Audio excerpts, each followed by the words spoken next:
¿Qué tal amigos del Círculo de Cine? Miguel Contreras Torres, muy buenas noches. Los saludamos aquí desde la Ciudad de México para transmitir la segunda sesión del seminario de lectura que estamos dedicando a la revisión de un texto muy interesante de Roland Barthes que se llama Introducción al análisis estructural de los relatos. Antes de comenzar con esta continuación en la revisión de este texto, los invito a dejar su me gusta en esta transmisión, a seguirnos en nuestras redes sociales y también a compartir el enlace de esta transmisión con aquellas personas que pudiera interesarles esta revisión que estamos haciendo a este texto. Un texto que, por cierto, se encuentra originalmente publicado en la revista Comunicaciones 8 y que también es posible localizar en el texto de Roland Barthes que se llama Imagen, Texto y que pueden ustedes localizar en esa publicación. En un momento les doy el detalle preciso del nombre de esta publicación en la cual ustedes pueden identificar este texto. En particular se llama el texto Imagen, Música, Texto. Ahí pueden ustedes encontrar esta breve introducción en donde Roland Barthes nos plantea las ideas principales de su propuesta estructuralista.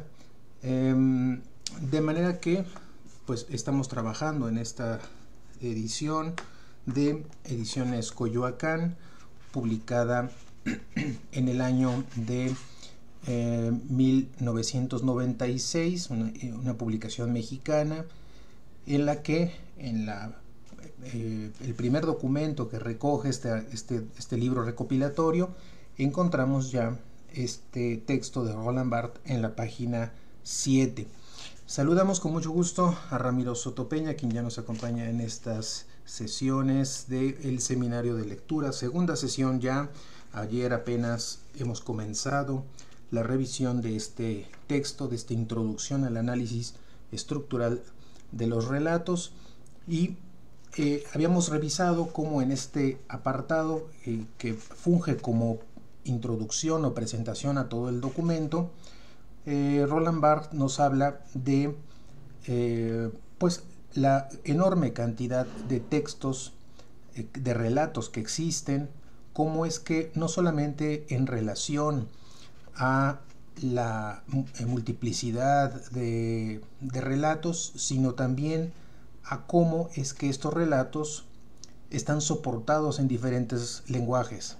Están presentes en el lenguaje articulado, en el lenguaje oral, escrito, en la imagen, tanto fija como móvil, en el gesto y también en muchas representaciones, a través del mito, de la leyenda, de la fábula, el cuento, la novela, la epopeya, la historia, la tragedia, el drama, la comedia, la pantomima, el cuadro pintado, el vitral, el cine, las tiras cómicas, el cómic por supuesto, las noticias policiales, inclusive una conversación. En todos ellos vamos a encontrar el relato.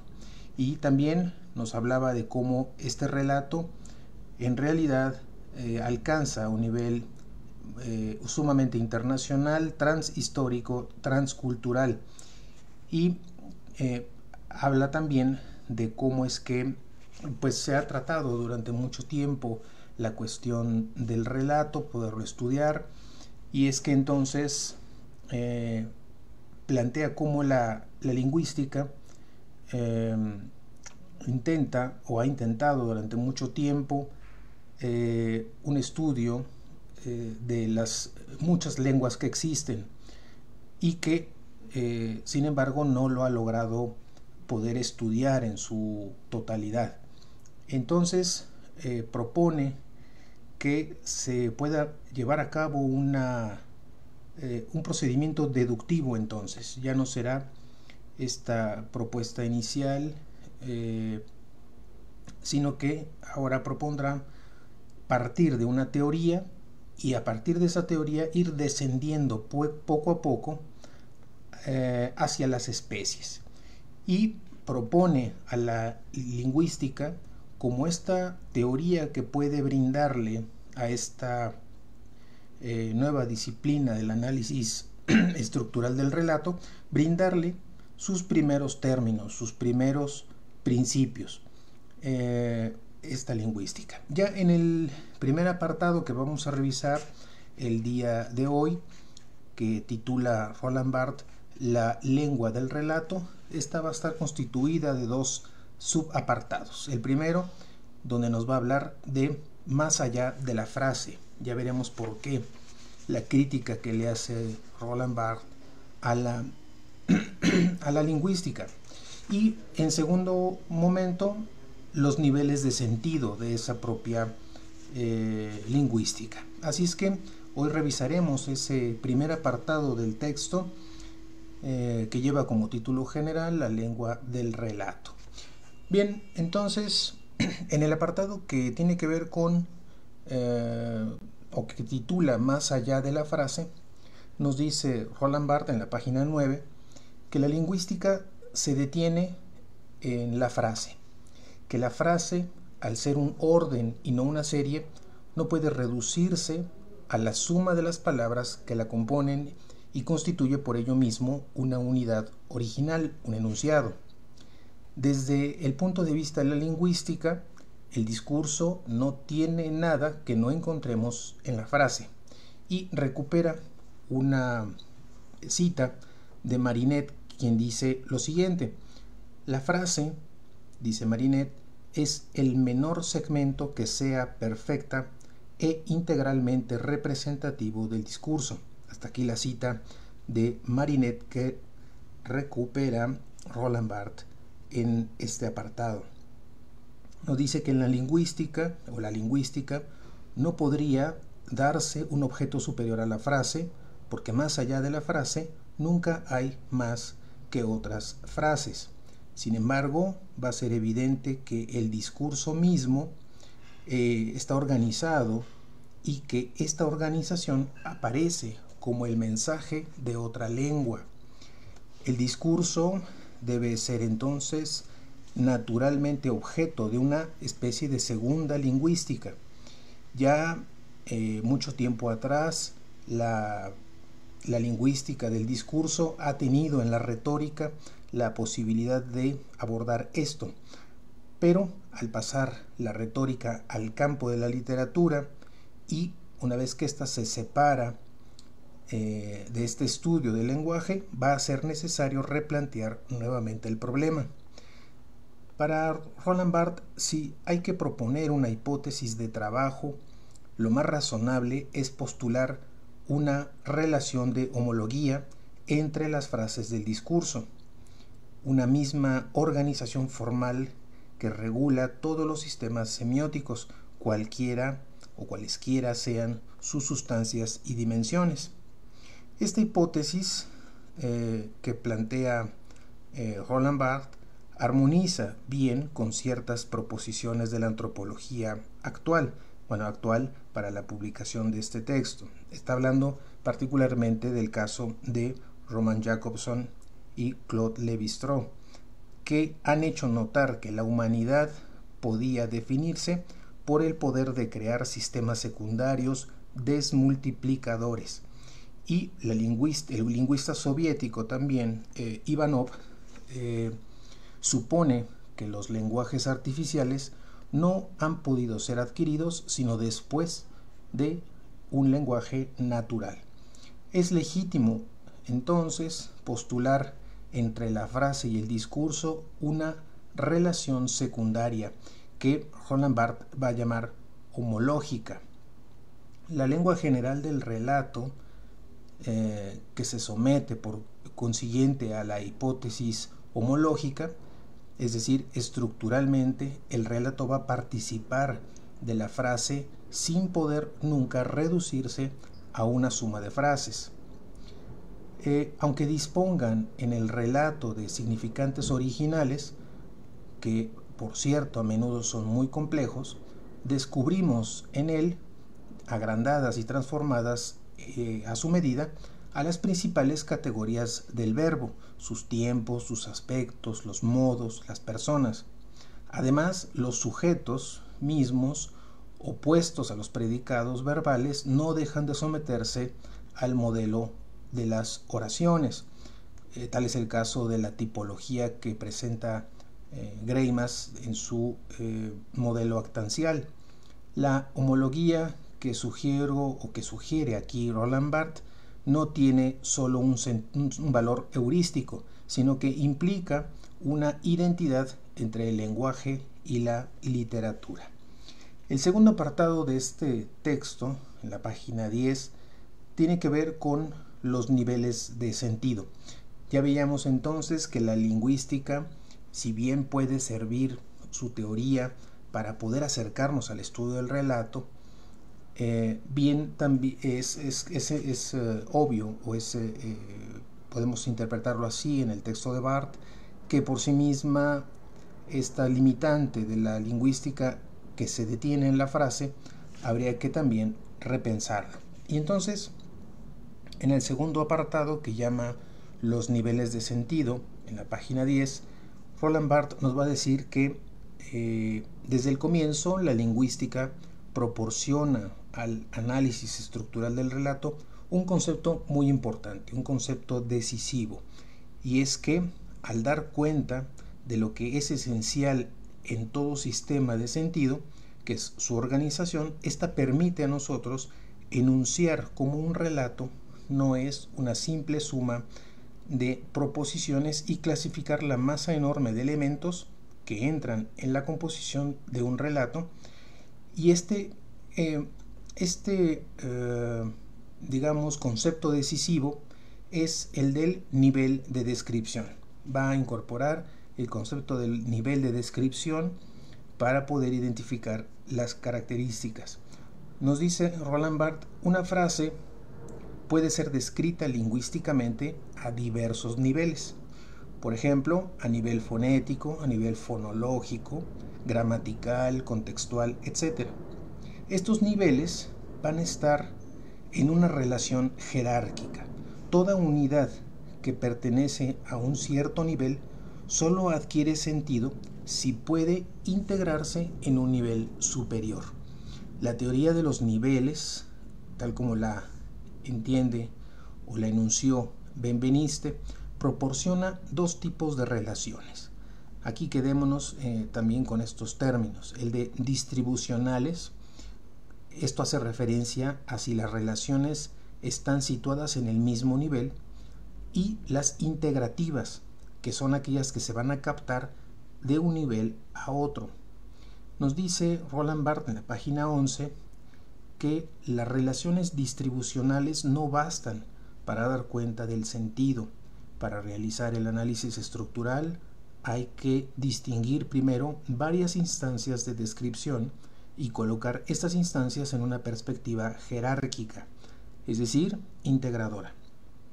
Nos dice sobre estos niveles que son operaciones. A la manera de la retórica, o a su manera, la retórica había ya asignado al discurso al menos dos planos de descripción, la dispositio y la elocutio. Recupera la postura de Claude Lévi-Strauss, quien dice que las unidades constitutivas del discurso mítico, o que él llama mitemas, solo adquieren significación porque están agrupadas en haces, y estos haces mismos se combinan.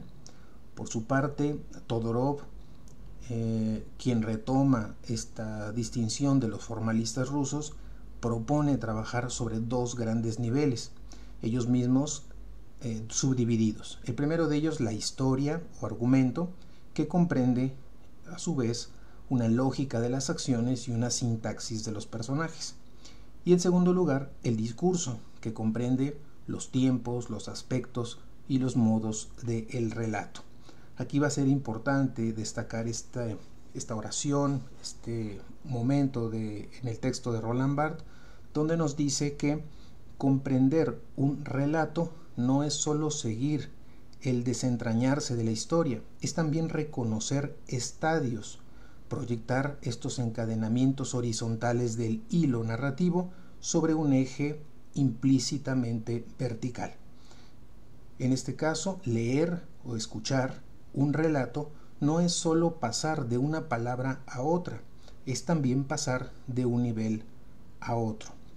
Ahora va a recuperar Roland Barthes un ejemplo de una obra de Edgar Allan Poe titulada La carta robada.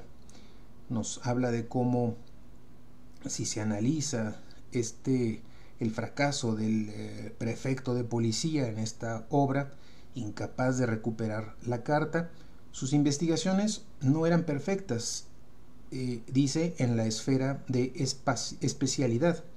El prefecto no omitía ningún lugar, saturaba por entero el nivel de la pesquisa o de la búsqueda, de la investigación, pero para encontrar la carta, protegida por su evidencia, había que pasar a otro nivel, sustituir la psicología del policía por la del encubridor. Del mismo modo, esta investigación, realizada sobre un conjunto horizontal de relaciones narrativas, por más completa que sea, para ser eficaz, debe también dirigirse verticalmente y, en este caso, el sentido no está al final del relato, sino que, de alguna manera, lo atraviesa en todo el relato, siendo tan evidente como la carta robada no escapa menos que ella a toda exploración unilateral. Aquí nos está mostrando que cuando trabajamos sobre estos niveles de operación, estos niveles distribucionales e integrativos,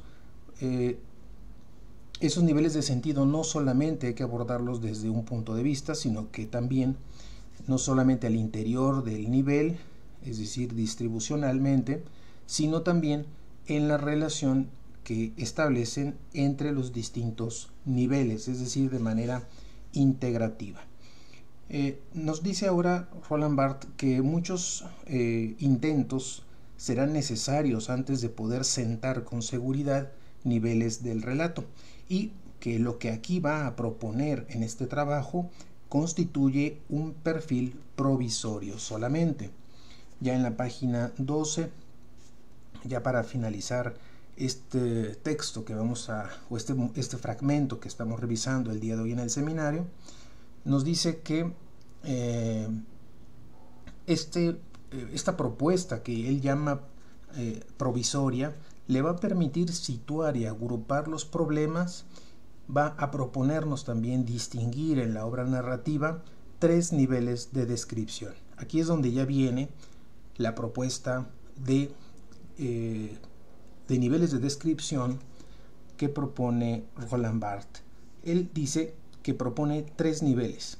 El primero es el nivel de las funciones, en el sentido que esta palabra tiene en 2 autores previos, que es Propp y Bremond. El siguiente es el nivel de las acciones, en el sentido que tiene esta palabra en Greimas cuando habla de los personajes como actantes. Y el tercer nivel, es el de la narración, que es, grosso modo, el nivel del discurso tal como lo plantea Todorov. Nos dice que estos 3 niveles están ligados entre sí según una integración progresiva. ¿Qué es esto? Nos explica Roland Barthes. Una función, recordemos que estamos hablando de 3 niveles: funciones, acciones y narración. Una función, nos dice Roland Barthes, solo tiene sentido si se ubica en la acción general de un actante. Y esta acción, a su vez, recibe su sentido último del hecho de que es narrada, de que es contado esas acciones del actante, que está confiada a un discurso que es su propio código. Entonces, aquí hasta este momento de la lectura, después de que Roland Barthes nos hace una distinción respecto a que sí es factible utilizar la lingüística para un análisis estructural del relato, esta lingüística no puede quedarse solamente en el nivel de la frase o detenerse en la frase como el elemento más irreductible para poder estudiar un fenómeno. Y entonces ahí es donde él va revisando distintos autores y va encontrando que gran parte de ellos plantea al menos dos grandes ejes, ¿no? Y ahí es donde él plantea esta figura de la verticalidad y la horizontalidad en estos niveles, en lo que tiene que ver con su relación distribucional e integrativa, y concluye presentándonos su propuesta central, que dice es provisoria también, es decir, representa como una propuesta también teórica. ¿Y qué propone? Propone entonces Roland Barthes distinguir en la obra narrativa tres niveles de descripción: el nivel de las funciones, el nivel de las acciones y el de la narración, apoyándose por supuesto de otros autores, Propp y Bremont en cuanto a las funciones, con Greimas en relación con las acciones, a los personajes como actantes, y con el concepto de discurso, digamos, en Todorov para el nivel de la narración.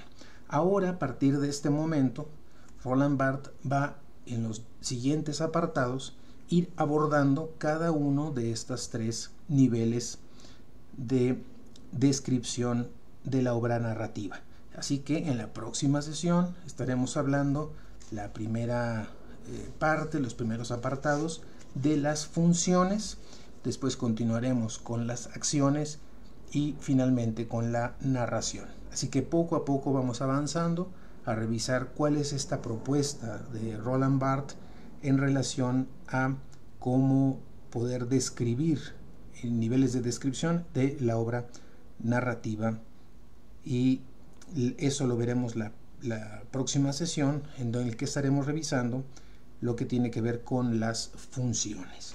Bien, pues hasta aquí vamos a dejar el día de hoy esta transmisión, en donde ya queda planteado esta propuesta, y a partir del día de mañana comenzaremos a revisar con mucho detalle cada una de estas tres niveles de descripción que propone Roland Barthes. Así es que pues de esta manera terminamos. Nos dice Ramiro Soto Peña: excelente, muchas gracias por este comentario. Gracias, Ramiro, por estar aquí también en estas transmisiones.